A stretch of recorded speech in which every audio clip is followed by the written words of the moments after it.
د کب په 19 په پکتیکا کې د نیالګیو د کینولو کمپاین پیل شو. د مسؤلینو په خبره چې سږکال به په ټوله پکتیکا کې 600,000 میوه‌دار بوټي نال شي. د پکتیکا والي هم په خلکو غږ وکړ چې د خپل ځان او خپل هیواد لپاره د خپلو سیمو کې بوټي نال کړي ترڅو یو سمسور چاپیریال ولرو. او پکتیکا ولایت پر درانه غیرتي او مېړني ولس باندې غږ کوم لکه څنګه چې شیخ صاحب حفظه الله ورعاه فرمایي دي امیر المؤمنین نو هکذا تاسو یې یو نیالګی د خپل ځان او یو نیالګی هغه د خپل وطن لپاره وکړئ. دا کمپاین د ښاروالۍ زیرت او چاپیریال ساتنې ریاستونو په ګډه پیل کړی چې د ښرنې په ښار او اړوندو اداراتو کې به هم 2000 ښکلا بښونکي بوټي وکرل شي.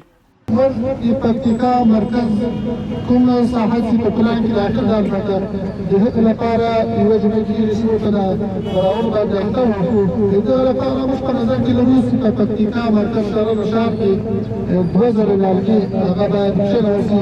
په پکتیکا کې د کرنې د برخې مسؤلین وایي په روان پسرلي کې به د دې ولایت په بېلابېلو ځایونو کې 600,000 د جلغوزیو او چارمغزو ونې په خلکو وویشل شي چې په راتلونکي کې به ترې ښه ګټه واخلي. دوه قسمه نیالان دي او ولس ته ښه ګټه ورکوي او حاصلات یې هم ډېر لاسته راځي.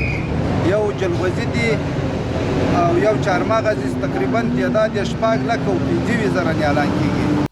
پکتیکا چې د کرنې لپاره مناسبې ځمکې لري خلک یې هم هیله لري چې نوی دولت ورته د کرنیزو فعالیتونو په برخه کې پوره پاملرنه وکړي.